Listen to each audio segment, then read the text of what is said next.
62 Pulsations, le podcast du Pas-de-Calais. Partez à la rencontre de ceux qui font battre le cœur du 62.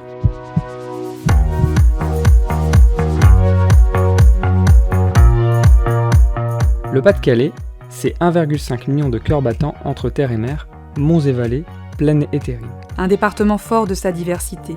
Diversité des expériences vécues et des habitants qui, au quotidien, l'animent et le font vivre. Découvrez leurs histoires, leurs projets, ce qui les fait vibrer au rythme du Pas-de-Calais, dans une série de podcasts qui leur est dédiée. Et pour ne rien rater de leurs témoignages, abonnez-vous.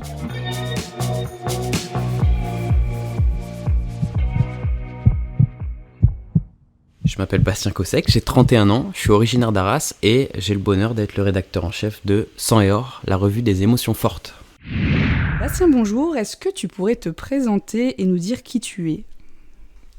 Ça commence, c'est difficile déjà pour commencer. Je m'appelle Bastien Kossek, là actuellement je suis rédacteur en chef d'une revue sur le Racing Club de Lens. Je suis surtout un gars d'ici en fait. Je suis originaire d'Arras, là on se trouve à la grande librairie d'Arras. C'est un peu chez moi, c'est un endroit où je me sens bien depuis tout petit. Voilà, moi je me considère comme un arageois avant tout et un passionné, ce qui m'a permis justement de travailler autour de ses passions depuis que je suis en âge de le faire. Et voilà, un arageois, un passionné et quelqu'un qui répond au podcast 62 Pulsations. Voilà. Quel est ton parcours justement d'écrivain et comment tu es arrivé à l'écriture de ce premier numéro de semestriel de Sang et Or ? On va dire que c'est un long cheminement. Moi j'ai pas vraiment d'études, j'ai un bac STG, voilà, que je revendique, qui est pas non plus le bac peut-être le plus... Voilà, ça m'a pas amené en tout cas à faire de hautes études puisque je me suis arrêté là. Mais depuis, comme je disais, j'ai toujours eu la chance de vivre autour de mes passions. Voilà, j'ai une passion pour la chanson française, ça m'a permis d'écrire des livres notamment. Si on veut revenir au début, justement après mon bac, j'étais correspondant de presse, dans la presse locale ici à l'Observatoire de l'Arageois. Ça démarre comme ça et puis il y a eu un peu de radio, il y a eu un peu de télé sur une chaîne du câble spécialisée dans la musique justement. Et puis ma passion première, ma passion d'enfant, c'est le Racing Club de Lens. Donc il y a toutes ces années, cette expérience un peu qui s'acquiert au fil des projets et à un moment donné peut-être la maturité puis la bonne idée aussi de se dire qu'est-ce que j'ai envie de faire, comment je peux le faire, qu'est-ce que je suis capable de faire. Et là l'idée du MOOC est apparue aussi en même temps que je rangeais mon bureau, ma chambre d'enfant. J'ai retrouvé tous mes Sang et Or magazines. En fait, j'ai rien inventé. Le Sang et Or magazine a existé déjà dans les années 30. Il s'est arrêté une première fois parce qu'il y a eu la guerre. Il a été relancé. Il s'est arrêté à nouveau. Gervais Martel, quand il a pris la présidence, est reparti avec le Sang et Or magazine, qui était quelque chose de beaucoup plus fin qu'il ne l'est aujourd'hui. C'était un mensuel d'ailleurs, moi quand je l'ai connu. Aujourd'hui on est sur un semestriel, donc on est sur un contenu un peu plus épais. Voilà un peu l'histoire entre les premiers articles que j'ai écrits pour l'Observatoire de l'Arageois et cette revue. Est-ce que du coup on peut aller un peu plus dans le détail du coup de ce premier numéro, qui est un numéro anniversaire, donc quel anniversaire on fête, et est-ce que tu peux nous expliquer un petit peu comment il s'est lancé ? Déjà moi quand j'ai eu ce projet, j'ai fait un plan sur plusieurs numéros, et quand j'ai commencé à planifier, à mettre des dates, un numéro qui sortirait au mois de mai-juin 2023, ça me semblait évident de faire cet anniversaire. On est sur les 25 ans du titre de champion de France, le seul et unique titre de champion de France dans l'histoire, la riche histoire du Racing Club de Lens. Et c'est le moment le plus fort de l'histoire du club. Certes, c'est aussi le moment le plus fort peut-être de mon histoire avec le Racing Club de Lens, parce que c'est les débuts. Moi, j'avais 6 ans, j'ai eu le bonheur d'être emmené à Bollaert par mon père, d'être emmené même à Tassette, qui était non pas le centre d'entraînement comme on connaît aujourd'hui la Gaillette, mais le terrain d'entraînement. C'était seulement un terrain. Et moi, j'ai eu ce bonheur-là de les voir au plus près, de prendre des photos avec eux. Ils ont signé toutes mes petites cartes postales que j'avais achetées en début de saison. J'ai eu des photos avec eux. Et c'est les héros de mon enfance. J'ai des copains qui adoraient Zidane. Quand je dis adorer, c'est au titre d'idole. Moi, mes idoles, c'était Varmus, c'était Sikora, c'était Wallem, c'était Vérel. Et j'ai eu la chance de les réunir pour cette revue. Donc justement, comment s'organise cette revue en fait ? Comment tu as travaillé pour l'écrire ? Avec qui tu as travaillé ? Est-ce que tu pourrais détailler un petit peu alors ? J'allais dire que j'ai d'abord travaillé tout seul, mais ça n'a pas duré longtemps, parce que je me suis dit que pour présenter ce projet-là, en fait, il y a tellement d'étapes pour en arriver à une revue qui sort dans les kiosques. La première étape pour moi, c'était de prévenir le Racing Club de Lens. Ça me semblait être la moindre des politesses. Et je sais que je les ai prévenus au départ avec un petit sommaire, quelque chose de très très léger. je pense que ça n'a pas retenu leur attention. Et puis, avec 2 ans de recul presque, je sais pourquoi. Parce que c'était justement trop léger, trop sommaire. Je me suis dit pour que ça les intéresse davantage, pour qu'ils se disent, bon, il y a peut-être quelque chose à faire avec ce garçon. Je me suis dit, il faut qu'on aille plus loin. Il faut qu'on ait aussi une identité visuelle. Et là, je me suis tourné vers un garçon que je connaissais pas. J'avais vu certaines choses qu'il faisait. Je savais qu'il était supporter du Racing Club de Lens. Je me suis dit, tout est réuni. Donc, je me suis permis de le contacter. Il s'appelle Renaud Simon. Voilà. Il travaille pour le département. Vous le connaissez. Et Renaud, je lui ai proposé ça. Il n'y avait rien. Il n'y avait rien de rien. Il y avait mes petites idées dans la tête. Et il m'a tout de suite suivi, les yeux fermés, en fait. Donc, c'est fantastique d'avoir, dès le début, quelqu'un qui vous suit de cette façon-là, avec son talent, certes, mais aussi sa personnalité, la confiance qu'il m'a accordée, et puis l'amitié qui s'est créée entre nous, je pense, au fil des mois. En tout cas, pour moi, c'est quelqu'un qui compte, même au-delà de la revue. Donc, avoir réussi à ce qu'il soit mon premier coéquipier dans cette aventure-là, c'est exceptionnel. Et puis ça a suivi, parce qu'ensuite, effectivement, le club a été averti à nouveau. Je dis pas que sur le coup, ils ont sauté de joie. Ils m'ont dit justement qu'il n'y avait pas forcément de modèle économique pour ce type de projet, donc eux n'allaient pas le prendre pour eux. Ils m'ont laissé travailler de mon côté, voilà. Ils m'ont finalement, ce qui est déjà énorme, ils m'ont laissé travailler tranquillement. Voilà. Et puis ensuite, j'ai rencontré Denis Cordonnier, par l'intermédiaire du patron de cette librairie, Arnaud Derville, on est parti d'ici. Je lui ai dit, tu connais pas un éditeur? Il m'a dit, attends, on était en novembre, il faisait un froid terrible, il pleuvait. On a traversé Arras, parce que mon éditeur habite à l'autre bout d'Arras. Et on a toqué à sa fenêtre, il travaillait, il était dans son bureau, il a dit, bon, je vais le recevoir. Il m'a reçu, effectivement. Il m'a avoué après coup que il n'était pas question qu'il signe ce projet, parce que lui d'abord il n'est pas forcément un grand supporter, un grand fan de foot, il aime Lens comme tout le monde dans la région, mais pas un grand fan de foot. Deuxièmement, il avait toujours perdu de l'argent, c'est ce qu'il m'a dit à chaque fois qu'il s'est lancé dans la presse écrite. Et puis voilà, c'est un monsieur qui a aujourd'hui d'autres ambitions, d'autres envies, il n'avait pas forcément justement envie de ça, mais il l'a quand même fait, voilà. Peut-être que je l'ai convaincu, et puis pareil, ça a bien matché entre nous, et donc on a formé un trio pendant toute cette aventure, avec Renaud Simon et avec mon éditeur Denis Cordonnier. Comment vous avez conçu le contenu justement de la revue? On voit qu'il y a un certain nombre de rubriques. Est-ce que vous pouvez nous détailler ce qu'on y retrouve en fait? Moi je l'ai conçu déjà, je me suis posé une question simple. Qu'est-ce que, en tant que supporter du Racing Club de Lens, qu'est-ce que j'aurais moins envie de lire? En fait, je me suis fait la revue que j'aurais aimé lire, avec les sujets et les angles que j'aurais aimé trouver dans cette revue. Je voulais des angles originaux. Il n'était pas question de faire une succession d'interviews ou une succession d'articles assez plats. Je voulais des choses très originales, des temps forts. Et le premier temps fort, effectivement, c'est cette réunion entre les joueurs, un certain nombre de joueurs qui se retrouvent et qui revoient le match d'Auxerre, le match du titre, le match qui a changé leur vie. Et pour certains, ils ne l'avaient jamais revu. Frédéric Déhu, par exemple, qui a une grande carrière, qui a joué notamment à Barcelone, il m'a dit, j'ai jamais revu ces images-là parce que je voulais rester sur les émotions du jour du 9 mai 98. Finalement, il l'a revu et je pense que les émotions, elles étaient encore très fortes 25 ans plus tard. Moi, ensuite, mon travail là-dedans, ça a été déjà de les laisser parler entre eux, d'être très absent. Bien sûr que je les ai observés, que je les ai écoutés, que je les ai enregistrés, mais je voulais les laisser entre eux, dans leur bulle, ce qui a permis, je pense, beaucoup de chambrage. Ils se sont permis de se dire des choses que, oui, s'ils avaient été encerclés par une foule, ils se seraient peut-être pas dites. Donc là, ils étaient vraiment entre eux. Ils ont fait des confidences, ils se sont chambrés, ils ont été émus, ils se sont laissés aller à l'émotion. Et moi, mon objectif ensuite, c'était de le retranscrire au plus près, pour que le lecteur ait l'impression d'être dans la salle avec eux. C'est un des premiers temps forts. Ensuite, il y a les carnets secrets de Daniel Leclerc. Voilà.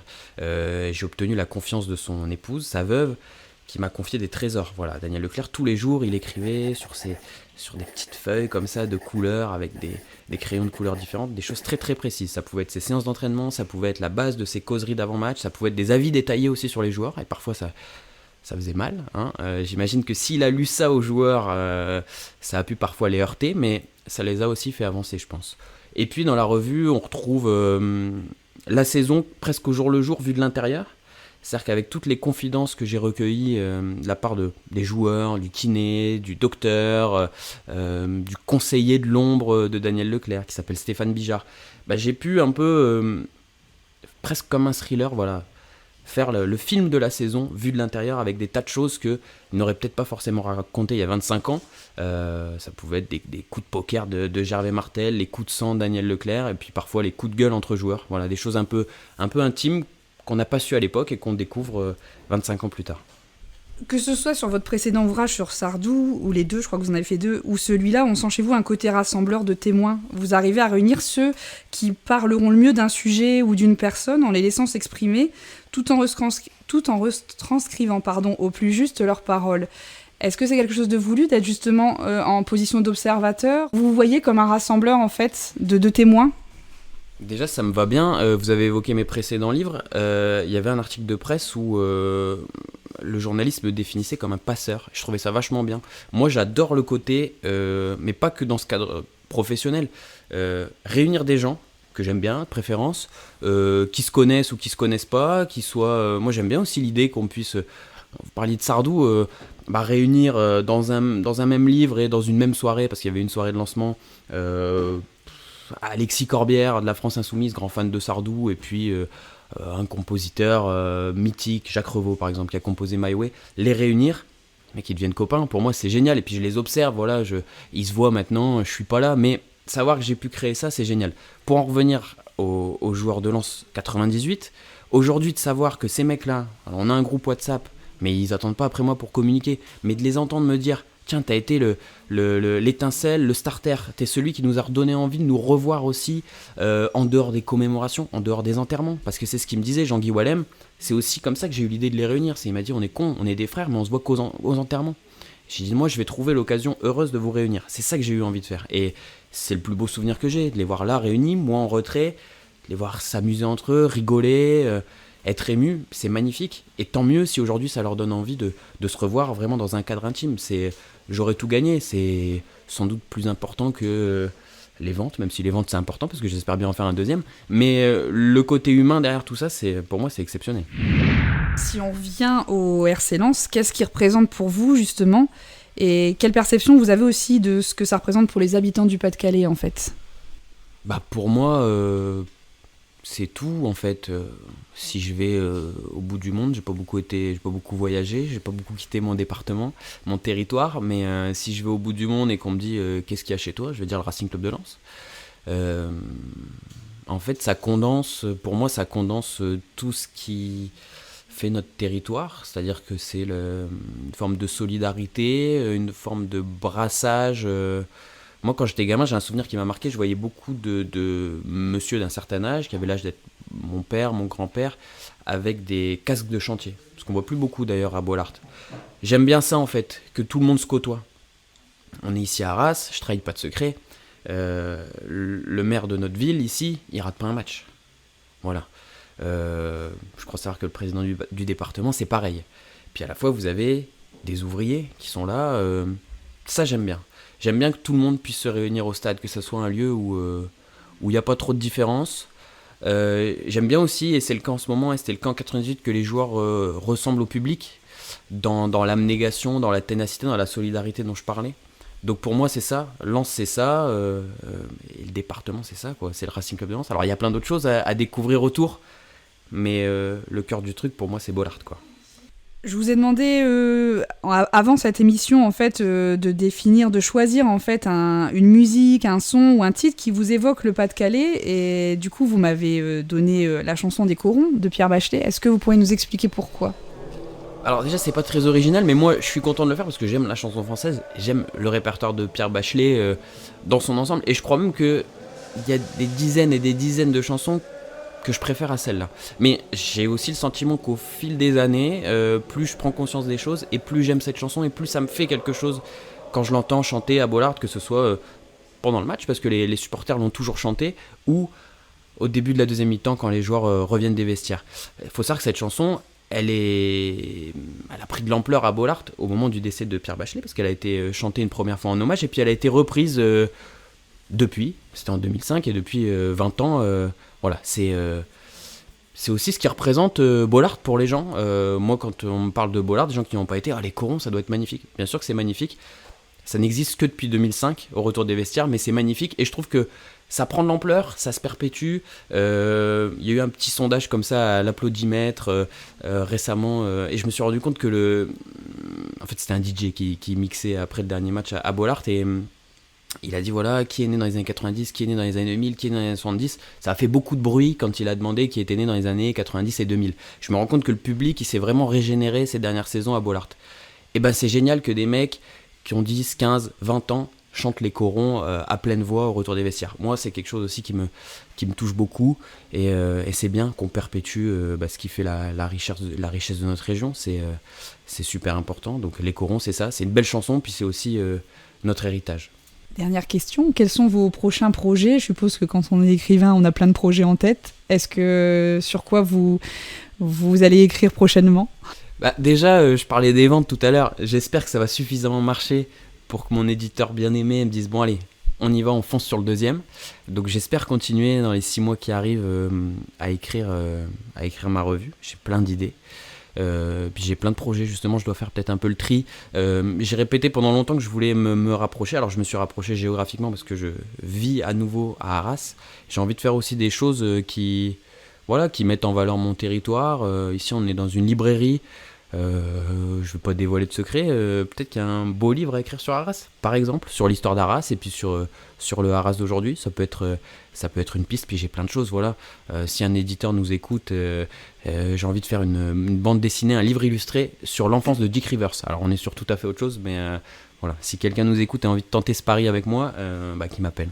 Alors pour retrouver la revue justement Sang et Or, où est-ce qu'on peut la retrouver du coup Est-ce que c'est dans toutes les librairies du Pas-de-Calais, de France Voilà, où est-ce qu'on peut la retrouver ?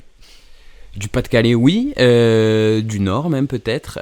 Dans la région, c'est sûr. On la trouve aussi dans les boutiques officielles du club, Émotion Foot, la boutique à Au Shopping, et puis sur le site internet du club. Voilà. Et puis tous les bons marchands de journaux, toutes les bonnes librairies l'auront, c'est certain. Merci beaucoup en tout cas. Merci à vous. 62 Pulsations, le podcast du Pas-de-Calais. Partez à la rencontre de ceux qui font battre le cœur du 62.